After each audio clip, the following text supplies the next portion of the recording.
Mataron a 6 hombres en el estado de Guerrero. A 43 más se los llevaron a un lugar que hasta el día de hoy permanece en el silencio. La Policía Municipal de Iguala abrió fuego contra un grupo de estudiantes que venía camino a la capital para la conmemoración de otra masacre, la del 2 de octubre de 1968 en Tlatelolco. Y fue ahí donde nos dijeron, pues ustedes se lo buscaron. Dennos sus nombres reales, porque si nos dan sus nombres falsos nunca los van a encontrar. 6 de los cuerpos golpearon el polvo en el lugar del ataque y 43 más, se dice, ardieron en una pila hasta que las huellas infinitesimales de su identidad desaparecieron en el aire. Los estudiantes normalistas fueron privados de la libertad, privados de la vida, incinerados y arrojados al río San Juan en ese orden, por considerarse por parte de los que los secuestraron miembros del grupo delincuencial antagónico. Esa es la verdad histórica de los hechos. Pero los nombres no se desprenden tan fácilmente como la carne que los viste. 6 días más tarde, el 2 de octubre de 2014, marchamos de Tlatelolco al Zócalo de la Ciudad de México con gritos que parecían siempre truncados. ¿Qué muerte encontraron los 43 de Ayotzinapa en su camino hacia nosotros? ¿Qué vicio absurdo marcha a nuestro lado? ¿De dónde viene esa vieja muerte que encontramos al asomarnos dentro de su rostro? En México tenemos décadas donde el Estado ha ejercido una violencia criminal en contra de los luchadores sociales. Y actualmente hay una tendencia para criminalizar la protesta social. La violencia es el común denominador de la historia nacional, no solamente hacia el pueblo. Hay que tener presente incluso la historia de las cúpulas de poder. A lo largo de la historia, los países evolucionan en torno a esos dos extremos de respeto a los derechos de los otros o violencia contra los otros, contra quienes piensan diferente. En esta historia México, pero no solo México, toda la región tiene una larga tradición. Somos una región muy violenta. Dice Martín Luis Guzmán en La sombra del caudillo que eran los años posrevolucionarios, una época en donde había candidatos y balas y se disputaban en un vuelo de águila o sol la curul o la muerte.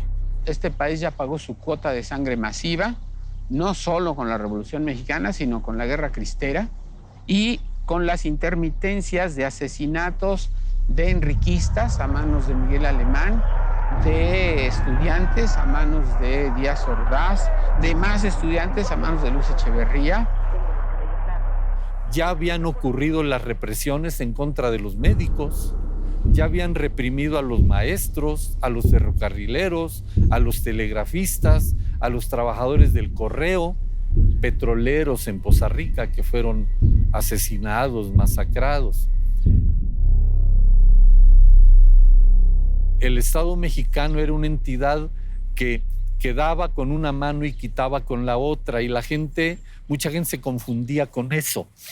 Había sectores grandes de la población que pensaban que era un gobierno, pues de algún modo nacido de la revolución y por lo tanto democrático.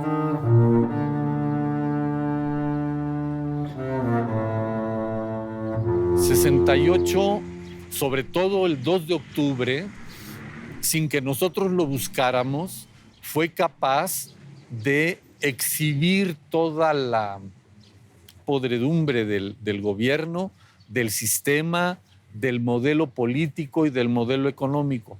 Antes eso no había tanta conciencia de esa situación.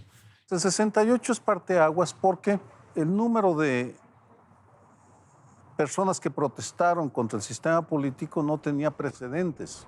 La Ciudad de México, lo que hoy somos 20 y tantos millones, en la zona conurbada éramos 5 millones.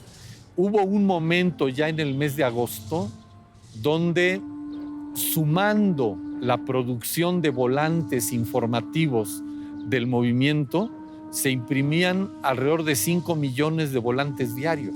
Pero lo más significativo de eso es que eran 5 millones de volantes que se repartían.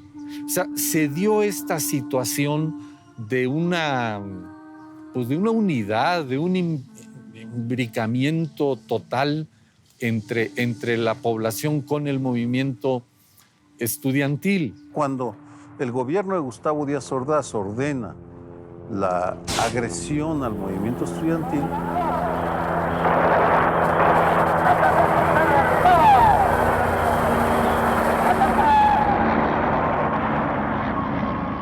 eso legitima a los ojos de miles de mexicanos y mexicanas el uso de la violencia para combatir a la violencia del Estado.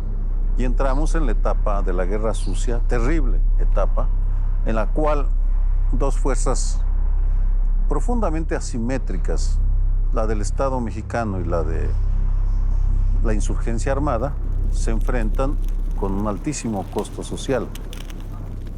No olvidemos que estamos en los 70 y esto no es una guerra nacional. Estados Unidos ha planteado el Plan Cóndor. Y el Plan Cóndor es un plan de asesorar con entrenamiento, con preparación, con armas y en algunos casos en presencia física a los ejércitos nacionales para evitar el avance del comunismo. Por supuesto, en México el Plan Cóndor se implementa no a niveles de Chile, de Argentina, de Uruguay, en donde fue devastador. Los recuerdos más terribles que tenemos son en el estado de Guerrero, donde sospechosos, ni siquiera comprobados, sospechosos de ser guerrilleros o apoyar a la guerrilla de Lucio Cabañas, son llevados a Acapulco, son liquidados en un cuartel adjunto a la pista militar y luego son subidos al avión y tirados en el Océano Pacífico, igualito que en Argentina. ¿Qué es esto? Es parte del Plan Cóndor. Allá lo hizo Videla, aquí lo hizo una porción del PRI. Podrán decir, como se ha dicho en otras ocasiones, que hicieron desaparecer los cadáveres, se sepultaron clandestinamente, se incineraron. Eso es fácil. No es fácil hacerlo impunemente, pero es fácil hacerlo. Pero los nombres no se pueden desaparecer. En este memorial se han inscrito los nombres de varios miles de mexicanos que han sufrido violencia de diferente tipo. Lo mismo mexicanos que han sido ejecutados por fuerzas públicas en función de su actividad política, que mujeres que han sufrido violencia en condición de género, es decir, por el simple hecho de ser mujeres. Están también la lista de gente que ha sido torturada, de gente que ha sido detenida sin órdenes judiciales y luego desaparecida. Lo que pretendemos nosotros es que aquí se refleje justamente esa situación de que hay un número muy grande de mexicanos que son víctimas de la violencia por sus convicciones políticas y por su convicción de luchador social.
El Comité 68 desentierra de los archivos los nombres que día con día van poblando este memorial. Coleccionan nombres como se coleccionan instantes de luz en el ojo oscuro de la cámara. Pero a las enumeraciones prácticas se anteponen las ausencias sin rostro, los hombres y mujeres que no constan en ningún documento. Ninguna metáfora socorre a aquellos que no alcanzan la altura de las actas judiciales, la relevancia de los diarios o la facultad de las páginas históricas. Se antepone entonces a la función práctica de las listas, la función poética del elenco, que frente al silencio evoca lo indecible. Dije que uno de los grupos más numerosos es el de los feminicidios, pero también hay un grupo muy numeroso de militantes del PRD que fueron asesinados durante los primeros años del gobierno de Carlos Salinas de Gortari y todavía durante el gobierno de Zedillo. Pero pusimos aquí solamente los que están documentados o de aquellos que están documentados los casos a los que nosotros tuvimos acceso. Soy un hombre, que lo ponga en la Biblia. Ese hombre cuando desapareció, ese nombre corresponde a un hombre, un ser humano, que dejó un hueco en una familia. Hay una novia sin su novio, una madre sin su hijo. Hay un banco en la escuela que quedó vacío. Hay un lugar en el taller, en la fábrica, en el campo que quedó vacío. Porque los estoy emplazando, pero si hacen la lista, no voy a admitir que hagan la lista con nombres inventados. En este espacio lo que estamos inscribiendo son exclusivamente nombres que están debidamente documentados. De manera que no haya forma de que de pronto una autoridad diga se inventaron nombres, se repitieron nombres, son inexactos. Quisimos evitar cualquier riesgo de esta naturaleza. Cuando se trata de destruir un hueco de esta grande, porque para que no quede el hueco en la familia había que acabar con la familia. Llama muchísimo la atención, por ejemplo, en el caso de desapariciones forzadas, en el caso de torturas y en el caso de ejecuciones, que se adivina, se ve con mucha claridad que se trata de familias enteras.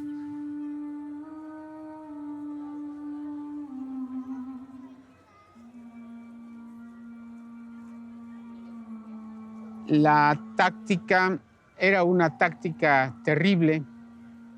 A las casas de algún muchacho o muchacha o vecino llegaba gente de la federal, sea fulanito de tal, sí señor, usted tiene tantos hijos, tiene tantos sobrinos y son hermanos de su muertito de Tlatelolco. Si usted quiere no tener más muertitos, pues por favor, silencio.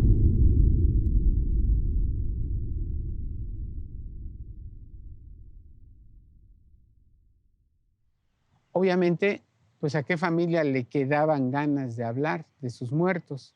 Los enterraban en paz y en tranquilidad cuando podían, o los lloraban en ausencia cuando no supieron nunca más de ellos. Bárbara Cabrera Flores. Presente. Humberto Grajeda Reina. Presente. Jesús Israel Moreno Pérez. Presente. Mónica Alejandrina Ramírez Alvarado. Presente. Esta letanía representa, uno a uno, a quien antes fue una persona y un instante después es solo un nombre, una cifra, un silencio. La gradación es el indicio de lo irrepresentable, de lo que está fuera de la imagen. En el año 2000, el Partido Acción Nacional terminó con el dominio de 7 décadas de revolución institucional, pero continuó cavando tumbas en la tierra y en el aire. Desafortunadamente, lo que hemos observado con la alternancia es un retroceso en los valores que impiden o que limitan el ejercicio de la violencia. Vamos, paradójicamente, con la alternancia en el poder se crearon las condiciones para una mayor utilización de la violencia. Que son, por cierto, las definiciones del Estado. El monopolio de la autoridad, el monopolio de la ley, el monopolio de la fuerza pública y el monopolio de la recaudación. Y por esa razón hay que combatir a los criminales, porque aquí el único dueño de la ciudad o el único dueño del pueblo es el Estado mexicano. Bajo la bandera de la lucha contra el crimen organizado, se perpetuó la criminalización de las víctimas y se inauguró la etiqueta de daños colaterales. 90,000 muertos, 22,000 desaparecidos. Tras 12 años, el terreno estaba llano para la vuelta del PRI al poder. Todo priista tiene un Díaz Ordazito adentro. Algunos escondidos, otros no tanto, pero todos tienen su Díaz Ordazito adentro. O sea que justifican la muerte con tal de conservar el poder, o con tal de conservar el respeto, o con tal de conservar el principio de autoridad. Eso es en esencia la maldad de un priista, la genética de un priista. Lo sepa o no lo sepa, porque también hay muchos imbéciles que militan en el PRI sin saber que están en el mismo lugar heredando a Díaz Ordaz, heredando a Echeverría Álvarez. Dicen, no, ¿cómo no? Ahí están. Mientras el PRI históricamente no se deslinde de esos asesinos, son herederos de esos asesinos.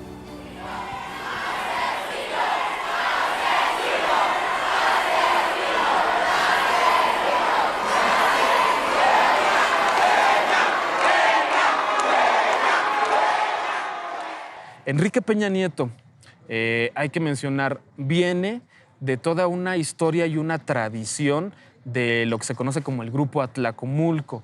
Enclaustrados en el Estado de México, es la cúpula política del PRI a lo largo de la historia. De ahí le dan la batuta para que tenga el Estado de México, la gobernatura del Estado de México, por 6 años. Y no hay que dejar de mencionar, por supuesto, todo lo que pasa ahí. El Estado de México, en el sexenio de Peña Nieto, tuvo más feminicidios en cantidad que Ciudad Juárez. Eso en primer lugar. Y en segundo lugar, recordemos el año 2006 y recordemos Atenco. Un movimiento también esporádico, pero que surge ya no en demanda, sino en respuesta del intento de expropiación prácticamente de las tierras de los campesinos, agricultores, pobladores del pueblo de San Salvador Atenco en el Estado de México, con el pretexto de querer construir un aeropuerto. Es una vergüenza lo que estamos viendo en la televisión. Yo no sé qué espera el gobierno para dar una orden más fuerte, más eficaz, más precisa para acabar con estos hombres que están atacando a la policía. Está quedando en vergüenza, está quedando en entredicho la autoridad tanto del Estado de México como del gobierno. Son las 6 de la mañana con 50 minutos, elementos de la PFP ingresan hacia el pueblo de San Salvador. Se llega el 3 y 4 de mayo, cuando de una manera brutal atacan a nuestro pueblo. Igual son detenidas más de 207 personas, mujeres violadas, hombres y mujeres encarcelados, torturados, perseguidos. Y bueno, el terror que sembraron en nuestro pueblo.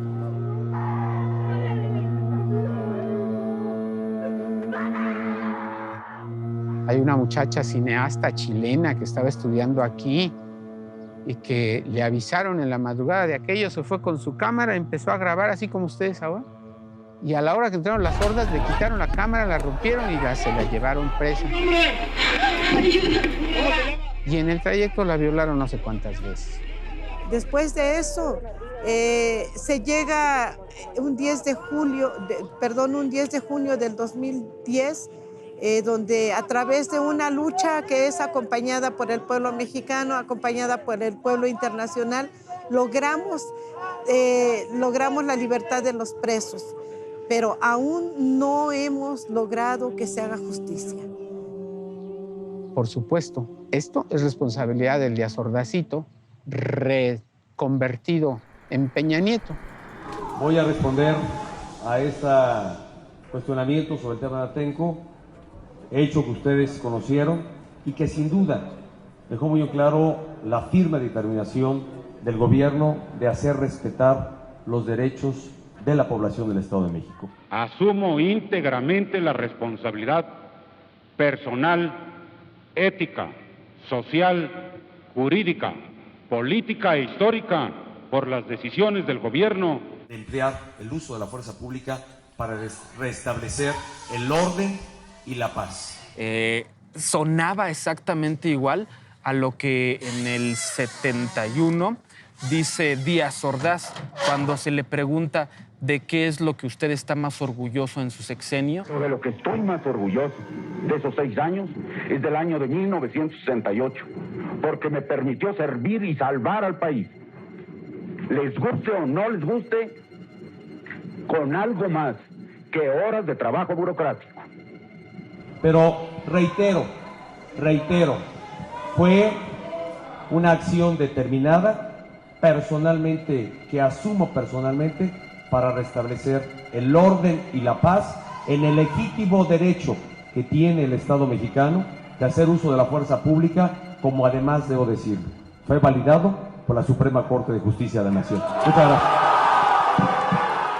En el foro del Ibero, Enrique Peña Nieto asume toda la responsabilidad y casi se jacta de haber restablecido el orden ahí, en lo que fue una represión brutal condenada por organismos incluso internacionales de derechos humanos. El numeral Yo Soy 132 nace igualito que como nacimos nosotros, por una torpeza oficialista. En la noche tratan de minimizar los daños y los noticieros de Televisa, la empresa que está prácticamente comprada por este candidato, y los voceros del PRI dicen que los estudiantes habían sido porros acarreados y preparados por el candidato del Frente de Izquierdas, que es una salida casi cliché que han tenido el poder para hablar de los movimientos que se le oponen. Yo no sé si eran estudiantes o no, pero muy agresivos, organizados, que se metieron no solamente con Enrique Peña Nieto, se metieron con mucha gente, incluida los propios reporteros. Estimados Joaquín Caldwell, Arturo Escobar, Emilio Gamboa, así como medios de comunicación de dudosa neutralidad. Usamos el derecho de réplica para desmentirlos. Somos estudiantes del Ibero. No acarreados, no porros. Y nadie nos entrenó para nada. Y en apoyo simbólico a esos 131 compañeros dicen, bueno, yo soy el uno más que también fue estudiante y que también cree en lo mismo que ellos. Yo soy 132. Unos cuantos días después se hizo aquí la primera gran marcha de solidaridad con los estudiantes del Ibero y para establecer las demandas del movimiento, sobre todo la democratización de los medios. En este lugar fue en el primer sitio en el que las universidades públicas y las universidades privadas se encontraron frente a frente y tras un momento de duda, de tensión, se unieron en un abrazo y empezaron a marchar juntas a partir de ese día y hasta este momento. Esas barreras se rompieron y la juventud mexicana de alguna manera en este sitio es donde se reencontró a sí misma y en una unidad y en una festividad sin precedentes volvió a tomar la palabra.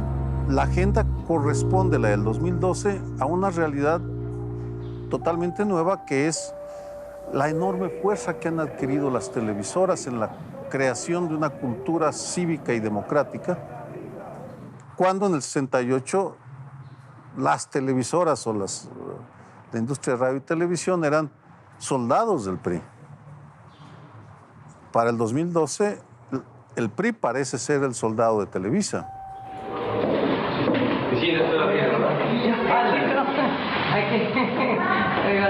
¿Cómo estás, Denise? Para entonces, este candidato del Partido Revolucionario Institucional venía en una campaña en la que prácticamente no había contendientes, no había dudas de que fuera a llegar a la presidencia. Todos los medios de comunicación prácticamente estaban abocados a difundir su imagen, difundir su discurso por encima de todos los demás candidatos. Las redes sociales entonces se posicionan como un canal de comunicación, precisamente como una red de comunicación entre todas las personas, la mayoría jóvenes y la mayoría estudiantes, y con lo cual se va a organizar, incluso antes de que nazca el Movimiento 132, la primera marcha a nivel nacional histórica en contra de un candidato presidencial. Y se convoca a que ese miércoles 30 de mayo se tomen varias rutas, derroteros que seguir, y dicen, fueron alrededor de 20 mesas. Nosotros, en representación de la mesa 14 de Memoria y Conciencia Histórica, hemos traído por unanimidad de los compañeros que ahí asistieron la justificación histórica de este movimiento. El Estado ha contado ya su historia. El silencio nos quiere dotar de olvido. Ese silencio hoy lo rompemos para recuperar la historia, nuestra historia, la historia de todos los mexicanos, esa historia de la cual somos partícipes, herederos y continuidad. No olvidamos los esfuerzos y las luchas de movimientos obreros y campesinos, el magonismo, el villismo, el zapatismo, el movimiento ferrocarrilero y el movimiento médico. No olvidamos los movimientos trascendentes de nuestra historia, la expropiación petrolera, el vasconcelismo, la lucha por la autonomía universitaria, la insurrección social armada en los años 70. No olvidemos los movimientos estudiantiles de Tlatelolco en el 68 y el Juárez de Corpus en el 71. No olvidemos tampoco la guerra sucia y sus desaparecidos. No olvidemos los presos políticos, las huelgas universitarias del 86 y del 99.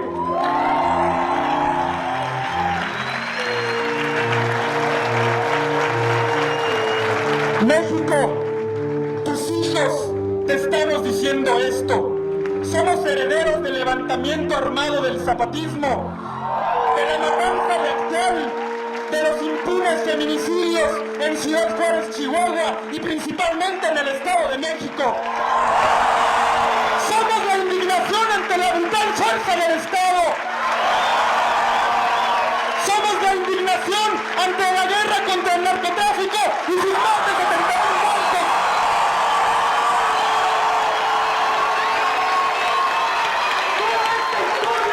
Somos nosotros. Justicia pedimos, porque este es nuestro movimiento y vamos a luchar por ella hasta que se haga justicia.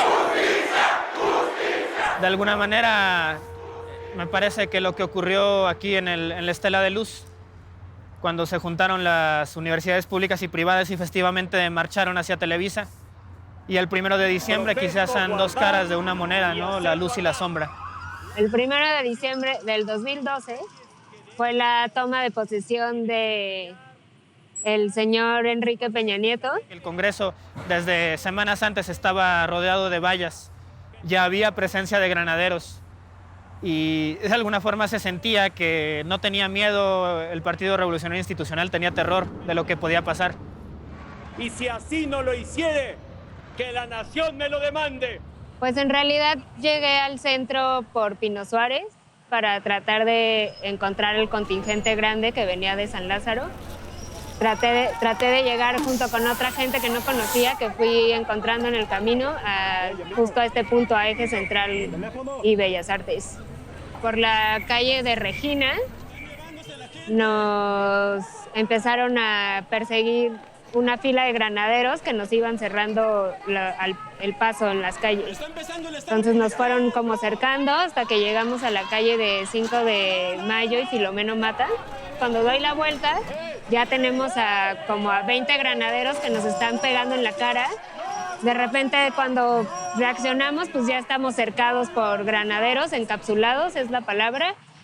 Y pues sin saber qué estaba pasando, en realidad como que creímos que nos iban a soltar en cuanto pues pasara todo, porque nos detuvieron una hora antes de todo lo que pasó aquí justo en esta área donde estamos, que es la Alameda y Bellas Artes, Eje Central. Cuando empezamos a ver los videos de estos nuevos grupos de halcones, de policías disfrazados de civil o porros que fueron traídos de no sabemos bien de dónde, pero armados con cadenas, con palos, infiltrados en los contingentes para provocar el caos. Cuando vimos las balas de goma disparadas a quemarropa, la cantidad de gas lacrimógeno, el arresto indiscriminado de personas en la zona de Bellas Artes y el centro histórico. Al ver los videos sabemos que éramos cualquiera de nosotros el que podía estar ahí, y de alguna manera yo creo que a eso apostaba el poder, a reprimir a los que pudiera, a golpear a los que pudiera, asesinar incluso a los que pudiera, pero hacer que con esto toda la sociedad que estaba en ese momento movilizada sintiera que podían ser ellos los que seguían. A mí me acusaron de ataques a la paz pública en pandilla eso en las autoridades y los medios de comunicación masiva me acusaron de ser la única mujer dentro de los 5 líderes de todos los actos vandálicos, como les llamaron, que hubo el 1 de diciembre. Y a partir de ese momento, no solo el 1 de diciembre, sino en las marchas posteriores, va a haber arrestos indiscriminados, va a haber golpes no solo hacia activistas políticos, sino hacia defensores de derechos humanos, hacia periodistas independientes, y finalmente se va a romper la fachada de democracia que vanamente se había construido durante la transición, la llamada transición democrática, cuando gobernó el Partido Acción Nacional, ¿no? El que mata a un estudiante, a un líder político, a una luchadora social, a un pensador crítico, no lo mata a él, sino la posibilidad que tenemos todos de pensarnos de una manera distinta. Esta Ciudad de México, nosotros en el comité decimos, es una ciudad de libertades. No es regalo de nadie. Es una ciudad de libertades porque así lo quiso el pueblo de la ciudad, porque así lo conquistamos en 68 y porque así lo han refrendado los jóvenes cada año, de ahí para acá, con un costo muy grande. Pues el 1 de diciembre solo es la muestra así súper clara de lo que le pasó a esta ciudad, ¿no? Y es que la perdimos. En los años por venir, como nosotros bien dijimos antes del 1 de julio, van a ser años muy oscuros para este país, van a ser años incluso tenebrosos, terroríficos, a nivel de la violencia, de la venta del país, de la privatización, del desgaste de la democracia y del desasosiego que eso provocará. Pero yo creo que el hecho de que haya existido el verano del 2012 deja a toda una generación marcada con la posibilidad de la esperanza, con la posibilidad de saber que podemos ser 100,000 en la calle y que algún día volveremos, porque ahí seguimos, ahí siguen esos corazones encendidos, indignados, y en el momento que sea necesario o que encontremos la llave para volver a desatar ese incendio, se va a hacer, y estoy seguro que van a temblar del otro lado también.